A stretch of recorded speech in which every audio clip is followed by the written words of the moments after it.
Okay, here's the Aussie salmon that we caught just a few minutes ago. We've cut his throat. He's now dead. You'll see that his fins are flinching a little bit because of the nerves are still alive and happening. So we're now going to clean him up so that we can eat him. So we're going to roll him onto his back. And here at the back, not sure what the technical term is, but you can see his pee hole. Little hole just here, just in front of his fin.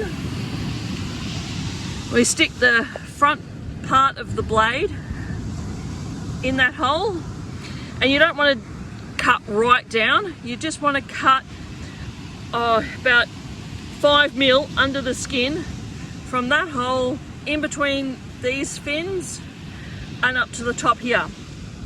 So I'll just do that. He's a bit slippery.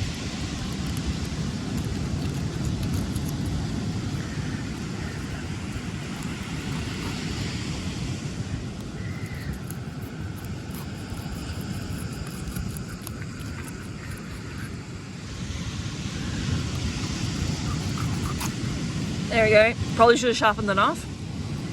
And there are all his organs. I'm not going to try and name them just in case I get them wrong. But you know, it's his stomach and intestines and all that sort of stuff. So you cut them off from the base here.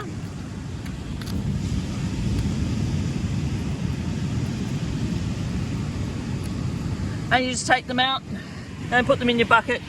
And you can use it for burley to catch more fish.